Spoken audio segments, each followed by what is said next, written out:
So I hope that you guys have answered all the 10 questions within 15 minutes. So this is a part 2 of mock test video or mock test series. Okay, so in this video, I have included questions from difficulty level easy to moderate. Okay, the first part was actually moderate to tough questions, but in this part, we are actually seeing little bit of simple questions. So easy to moderate level. Okay, you can see what the questions were in that category. So the first question is from a radar. A radar transmitter has pulse repetition frequency or PRF of 1500 pulse per seconds and a pulse width of 1 microsecond. What is the duty cycle? So for answering the question, you need to know that the duty cycle equation, duty cycle is equal to pulse repetition frequency into pulse width. Okay, this is duty cycle. So what is the equation? Duty cycle is equal to pulse repetition frequency into pulse width is the equation. Here, the two data is been directly given to you and it is very simple to solve also. Pulse repetition frequency is 1500 pulse per second into 1 microsecond means 10 raised to minus 6 seconds. Okay, so the answer, all answers are actually in seconds. Okay, so how can you write this? You can write this as there are 4 positions. 0.0015 second is the duty cycle of this radar. Okay. The answer or the correct answer is option C. So if you have marked option C, then you will be getting 4 marks. Okay.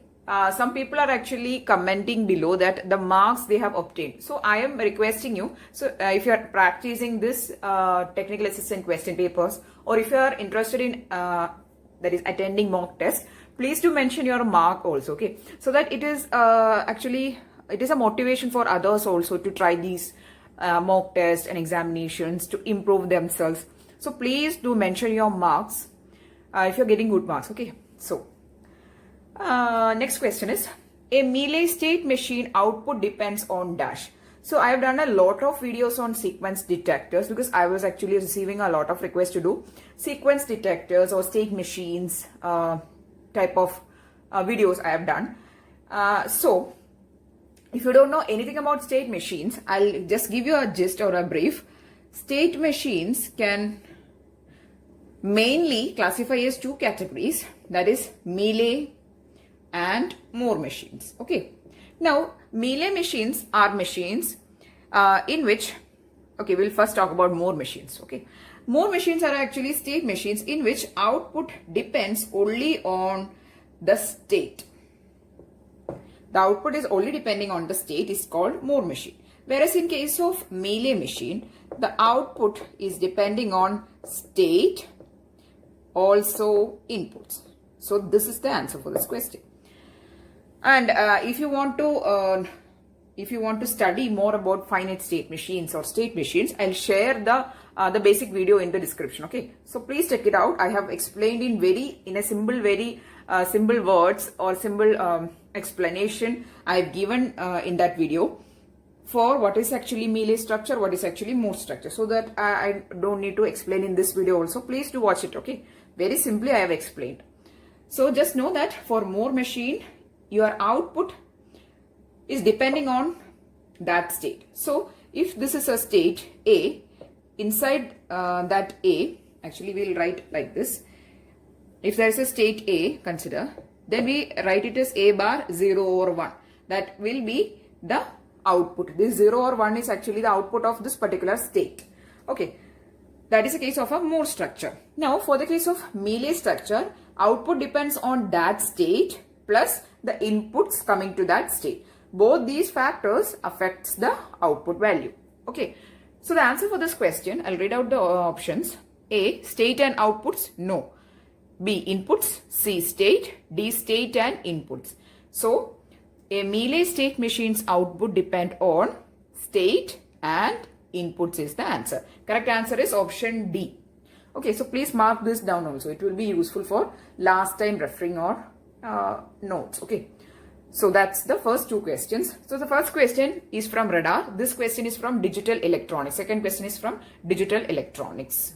Third question is from digital electronics again. This is a very basic question, but you need to know the characteristic equation of T flip-flop for answering this question. So what is actually T flip-flop? It is called toggle flip-flop. So in this T flip-flop is actually having an input called T value. If T value is equal to 1, if T is equal to 1, whatever Q value you are going to give, it will be Q bar in the output side. And then T is equal to 0 means you are whatever this will be converted as Q bar at the output side. And when T is equal to 0 means there is no toggling. So in the output, Q is reflected as the same.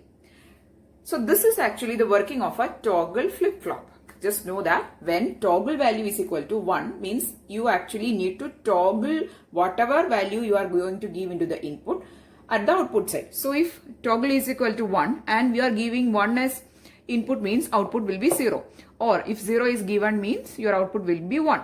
But when toggle T is equal to 0, there is no toggling happening. That is the toggle value is, or the toggle input or this control line, you can call toggle as a control line. So that toggle is actually deactivated and toggling is not taking place. So when T is equal to 0, you are giving 0 at the input means output is same. 1 means output is again same. This is happening. Now let us try to see what is the characteristic equation of a toggle flip-flop. That is a question, right? So I'll read out the question. The characteristic equation of toggle flip-flop is given by dash. Okay. So A, Q plus, that is the output, is equal to T bar Q, where Q is the input. B, Q plus is equal to T Q bar. C, Q plus is equal to T Q. D, Q plus is equal to T bar Q plus T Q bar. Okay, so that is there is some correction in the option, so please make it. Okay, so I think in the question this will be correct. Okay, so the correct answer for this question is your output will be actually represented like this. Consider when T is equal to 0, T and T bar. When T is equal to 1, output will be the complement Q bar. And when T is equal to 0 or when it is T bar, your output will be same. So this is the characteristic equation for your toggle flip-flop. Okay, when T bar you can take it as 0. When T bar is 0 or when T is 0, that is when T is T bar, your output will be the same as input. And when T is equal to 1, see, it is given as T means it is 1. Here it is T bar means it is 0. When it is 0, your output is same. When it is 1, output is getting complemented. Okay, so this is the characteristic equation of a toggle flip-flop. There is no need of any confusions. It is very crystal clear for you. Okay, so if you don't know the characteristic equation, please study it. Very simple. When T is 1, output is the complement of whatever input. We are taking the input as Q. So that is why we are taking Q bar. Okay, and when T bar is being given or the value of T is 0 means output will be same as output. Correct answer is option D. Okay. Next question. Percentage of modulation of an AM wave with carrier power 8 kilowatt and 2 kilowatt in each sideband. A question similar to this question was actually been solved in the part 1, where the question was actually to find the power in sidebands, and the equation for PLSB is equal to MSB, USB. P upper sideband and P lower sideband, this is lower sideband, P upper sideband is equal to M square PC by 4. This is the equation. Now, the power in the sidebands is being given as 2 kilowatts and also the carrier power is being given, right? It is 8 kilowatt. In the question, power of carrier is given as 8 kilowatt, power in each sideband is 2 kilowatt. Now, we need to find the percentage of modulation. The percentage of modulation is nothing but the modulation index. In other words, we can say it as the percentage of modulation. Consider the modulation index is 0.04, means you can write it as 4%. Likewise, okay. In percentage, you can write like this, okay. So, here, how to find the percentage of modulation. So whatever index we are getting, first we need to find, that is, I'm going to tell you how to solve this question. Here PLSB and PUSB is being given as 2 kilowatts. 2 kilowatts. Also PC is given as 8 kilowatts, right? So this is the equation, that is PLSB is equal to PUSB is equal to m square PC by 4, and in that we are going to find first modulation index. You will be getting some decimal value. You need to find the percentage of that. So into 100. That is all we need to do to answer this question. Okay, so this is actually, if you cross multiply 2 kilowatt into 4, it is 8 kilowatt, right? 8 kilowatts is equal to m square 8 kilowatts. So you are getting m square is equal to 1. You don't need to take the negative value. So m square is equal to 1 and m is equal to 1. Okay. Since we are not taking the negative value, m is equal to 1. Here 1 is actually the modulation index value. Okay. Be clear about that statement. M is the modulation index and the modulation index is obtained as 1. But we don't need modulation index. For this question, we need to find percentage of modulation. How to find the percentage of modulation means into 100%. Okay. So that is nothing but 100%. So the percentage of modulation is 100%. Consider that if the modulation index obtained was m is equal to 0.06. Okay. Or it is 0.6. Okay. 0.6. Then what is the percentage of modulation? That will be equal to 0.6 into 100. What is it? It is 60%. Okay. So that's it. So the answer for this question is 100% is the percentage of modulation. That is option C is the correct answer. So the previous question was from communication systems, that is from analog communication, okay, analog communication power relations. The next question is this. It is from analog electronics subject. The question is approximate equivalent noise temperature in Kelvin of an amplifier with noise factor of 1.04. The value is in dB, okay, noise factor is in dB. So how to find the noise temperature in Kelvin? First, we need to find noise figure. For that, the equation is this. Okay, please note down these two equations. These two equations are only required to answer this question. Noise figure is equal to 10 log 10 noise factor, which is given in the question. Okay, so substitute 1.04 here. Then you will be getting noise figure. Then to find the noise temperature in Kelvin, T is equal to 290 into 10 raised to noise figure by 10 minus 1. This minus 1 is not in 10 raised to term, it is separate, and into 290. Okay, so this is the equations required to find the noise temperature if noise factor is given to you. If directly noise figure is given to you, you only require this equation. Otherwise, you require this equation also, and the answer obtaining is 11.5 something will be you'll be getting while solving. So the answer approximately is 11.6 Kelvin. Okay, correct answer is option B is the correct answer. The next question is from microcontroller and microprocessor subject. A microcontroller differs from microprocessor in terms of dash. The answer is very clear, so that's why I have included only the correct option. The option is option B, memory configuration and I/O interfaces. For the case of a microcontroller, it will be a single chip in which all the memory organization or memory configuration will be that is all the memory, all the I/O interfaces and everything will be in this single chip. Memory and I/O interfaces, everything will be in the chip. Okay. Whereas in case of microprocessor, there will be only a processor. You have to additionally add memories. Sometimes there will be internal memory also sometimes. Or there will be internal memory, but sometimes you need to add additional memory. And peripherals, I/O interfaces, everything you need to add externally. But if all these things are in a single chip, it is actually called a microprocessor. Otherwise, we call it as a it is a microcontroller. The next one or the other one is a microprocessor. That is actually the basic difference between microcontroller and microprocessor, and that is a basic thing we study whenever we start studying the subject microcontroller. Okay. So the correct answer is it differs in terms of memory, configuration and I/O interfaces. Correct answer is option B. The next question is from antenna and theory. So we were discussing about a lot of equations and everything of antennas and the type of antennas also. So the question is regarding isotropic antenna.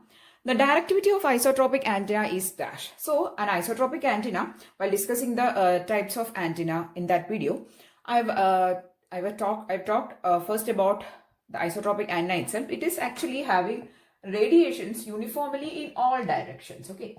So this will be the just a vague radiation pattern. It will be uniformly spreading the energy in all directions and the directivity is equal to 1. Okay. So just know that the directivity of antenna is actually 1 because it is spreading the energy uniformly in all directions, or it is transmitting the energy uniformly in all directions. So the directivity of an isotropic antenna is 1, or option B is the correct answer. Next question is from aptitude session. Why I have included this because a lot of people is actually asking me whether there is questions from aptitude. In some locations there can be questions. For various locations of ISRO, they follow various patterns. Regarding the technical subject, you can expect similar patterns of question, but sometimes they will be including general aptitude and reasoning. Sometimes they won't be including. Anyway, for the mock test, I've included questions from general aptitude and reasoning also. Okay, so this question is from aptitude session. It is a very simple question. Let us see the question. If alpha and beta are the roots of the equation x square minus px plus q is equal to 0, then alpha square plus beta square is dash.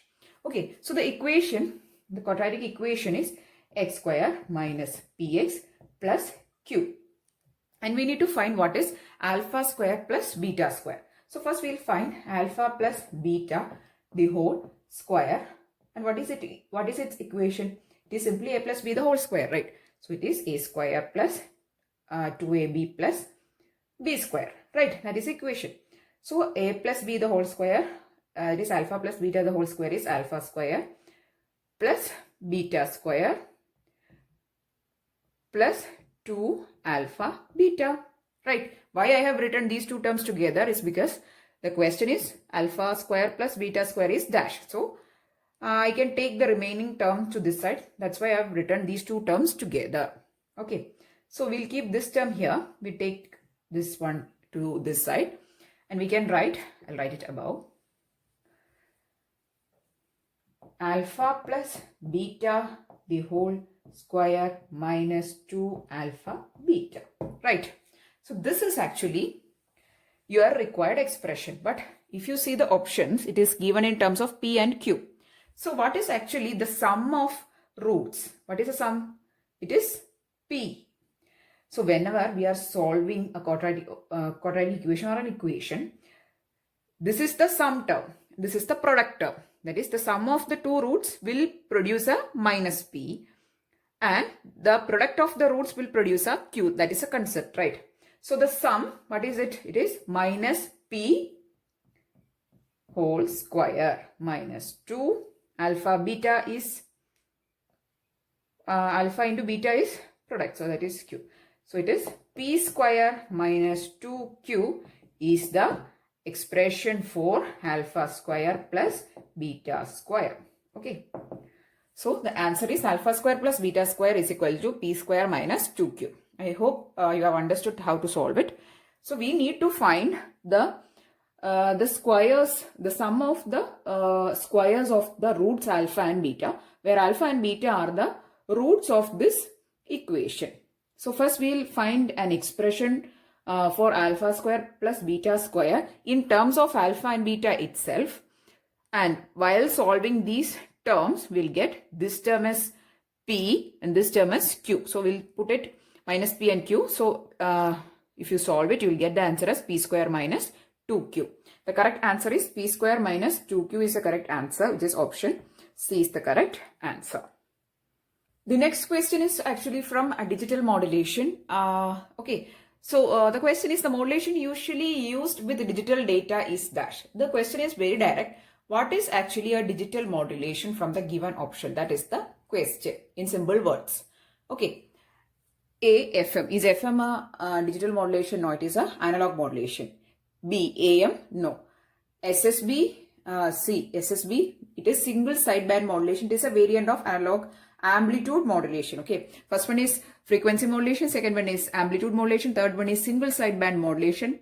D. QPSK is quadrature phase shift key. So whenever you are seeing this K, that indicates keying and that indicates a digital modulation. Okay. Whenever you are seeing keying, K-E-Y-I-N-G or K, QPSK, ASK, PSK, all these Ks are actually digital modulation techniques. We'll be soon uploading a video on these keying type of modulations, which are actually digital modulations very soon. So just know that these are digital modulation techniques. What are these techniques? We'll see soon in a next video. Okay, correct answer is option D is the correct answer. Next question is from network subject. The question is actually not too tough. It is actually simple. The question is the value of R in figure is dash. Okay, that is you need to find the value of the resistance R. Simply you can apply Kirchhoff current rule, or you can apply nodal analysis for this middle node N, and you can write the nodal equation for this node and you can find the value of this resistance. Okay, so I'm going to find. So the current, this current is flowing towards N, this current is flowing away. This current, already the direction is given in the question. 4 ampere is flowing outwards. So the KCL or nodal analysis equation is 50 minus, I'll take the voltage as V, okay. 50 minus V by 6 minus V by 7 minus 4 is equal to 0. This is the nodal analysis equation for this node N. So you can solve it, and you'll be getting, while solving this equation, you'll be getting V is equal to 14 volt, okay. The answer for V, or this voltage in this node, is obtained as 14 volt. Now, we don't need voltage, we need the value of this resistance. What is the current flowing through that resistance? It is 4 ampere. So, the voltage across this resistance can be written as V is equal to I into R, right? Using simply Ohm's law. And what is actually the voltage here? The potential is 14, which is V. We have obtained V as 14 volt. So, here the potential is 14 volt, and here it is, we assume it is ground, right?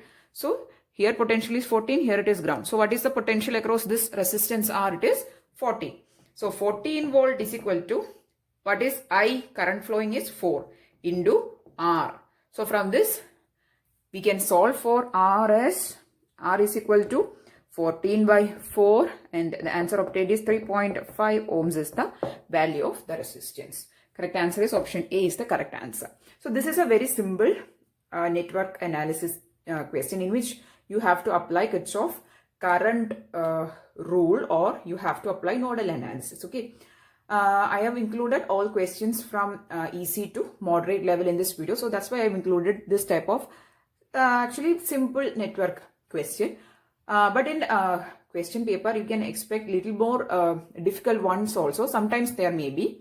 Okay, so these are the 10 questions which I've included in this video. I hope that you could be able to solve all the questions, and you found the questions and the question answer discussion very useful for your preparation. And if yes, please do give it a thumbs up, and also share with all friends who's preparing for technical assistant or any examination of electronics, because all these questions, you know that they can come in any competitive examination of electronics, not just in technical assistant or ISRO exam or GATE exam or anything. For all examination, these type of questions are important. So please do share it maximum. And if you want more videos, please do subscribe to the channel. Thanks for watching and keep on watching.